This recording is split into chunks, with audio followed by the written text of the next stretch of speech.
Hey everyone, welcome back to the Cybersecurity Whisperer. I'm Elliott Franklin, and if you're tuning in for the first time, this is where we translate the week's security news into something you can actually do something about. No fluff, no vendor pitch decks dressed up as analysis, just real practitioner perspective. I know, you've been watching my view counts, well so have I. Apparently people love it when there's a guest. But you know what? Some of the best conversations that I've ever had were ones where someone just told me the straight truth. So that's what we're doing here today. It's just you and me. So let's get into it. All right, first up, Microsoft's June Patch Tuesday dropped this week, and it was a lot. We've talked somewhere in the neighborhood of 200 patches, in one single day, 200 different vulnerabilities. That's the largest Patch Tuesday on record, depending on who's counting. Among the highlights was CVE 2026-45-657, which was a 9.8 CVSS flaw described by one zero-day initiative researcher as the kind of vulnerability that keeps defenders up at night, and it has wormable potential, so that's fun. Google also patched 360 Chromium and Edge issues this month. 360. I want whoever is counting those to have a conversation with me about work-life balance. So here's your actionable tip, practical tip that you can do today. Deploy the June cumulative updates now. There's a KB for Windows 11 and for Windows 10, and you've got to prioritize your BitLocker devices, IIS, HTTP.S, or SYS servers and remote desktop hosts. I mean, if you haven't kicked off that deployment cycle yet, well, that's your Monday morning, not Tuesday, Monday. And here's the practitioner truth that nobody wants to say out loud. Most orgs will still be patching in 3 weeks. I mean, it's not a criticism. That's just the operational reality of change management. But the adversary timeline has certainly compressed. They're weaponizing these faster than ever. Your patch window is certainly not as wide as it used to be. Well, speaking of things that need to happen Monday, let's talk about the Checkpoint VPN story, because if you have Checkpoint in your environment, you need to stop what you're doing and go check your patch status right now. CISA issued an emergency directive this week to patch a Checkpoint VPN 0-day. This is CVE 2026-5751.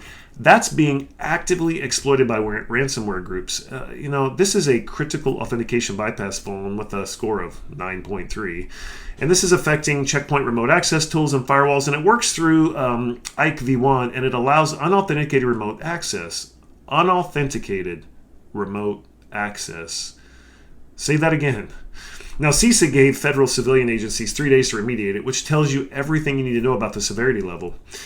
Here's my practical take. Look, VPN gateways are the crown jewels of your perimeter. They're also the thing that gets the least attention usually in day-to-day operations because, it's just working.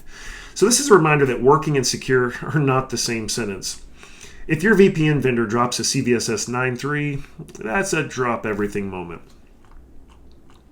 All right, let's shift gears. The Python supply chain story this week got me. Researchers flagged a new worm that slipped into the Python software supply chain using encrypted payloads, DLL sideloading, and in-memory execution to, of course, evade detection. Supply chain attacks, they continue to be the thing that keeps me up at night more than almost anything else because it's not your code. It's the code your code trusts. And here's something, that might actually be good news buried in there. NPM announced that by default, NPM install will no longer execute scripts from dependencies unless it's been explicitly allowed. That's a real meaningful change. It's the kind of secure by default shift that the industry has needed for years. Now, it's not going to stop everything, but it raises the cost of the attack.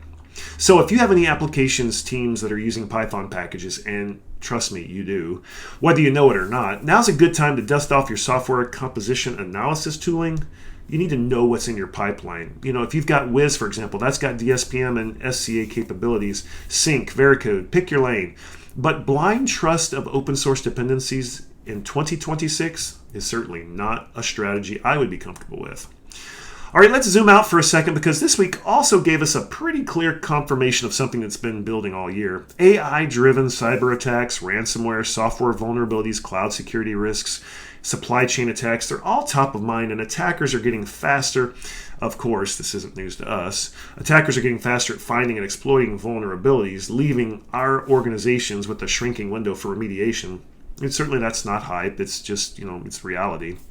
Threat actors are using AI for reconnaissance, for crafting phishing lures that don't have the typos anymore, and for automating the lateral movement playbook. The uncomfortable truth for most of our security teams is we've been talking about AI in security for 3 years, and most of us, are still using it more for detection than for response. And the adversary, of course, is not waiting on our roadmaps. So here's my one tip for you on this. If you don't have a documented AI use policy that your employees have actually read, well, that gap is now a security gap, not just a compliance gap. Now, I've seen it firsthand. Employees are bringing AI tools into your environment, whether you're ready or not. And our job is to make sure they're using only the sanctioned tools, not whatever their cousin recommended on Reddit. Well, quick hit before we close. VR Chat disclosed that over 2.4 million users had their account data exposed in a breach that occurred last month in May, when attackers gained unauthorized access to their cloud environment. Now, you might be thinking, why does a VR gaming platform matter to me? Well, because your employees have personal accounts on platforms like this, and of course they reuse their passwords, always. The VR Chat breach is tomorrow's credential stuffing campaign against your enterprise apps. So, of course, as we say over and over for almost every episode, push your MFA enforcement, not encourage, but enforce every privileged account, every external facing app, no exceptions. Because password reuse is just lateral movement gift to every attacker who just bought a credential dump for $40. All right, let's bring it home. This week gave us the biggest Patch Tuesday on record, a ransomware-linked VPN 0-day with an emergency CISA directive. You had the Python supply chain worm accelerating AI-assisted attacks. Another cloud data breach to remind us that credential hygiene is certainly not solved. And there was a common theme across all of it, and of course, it's speed. The attackers continue to move faster. Our exploit window is shrinking, the supply chain that you and I trust is a vector, and your employees are making security decisions, whether you've enabled them to or not. And none of this is gloom and doom. That's not what we're about here. It's just the operating environment, and honestly, it's why what we do matters. So if this was useful, share it with somebody who needs it, and if you've got a topic you want me to dig into, or if you want to come on and debate me on something, hit me up. The inbox is always open. I'm Elliott Franklin. This has been the Cybersecurity Whisperer. Stay safe out there and go patch your checkpoint boxes.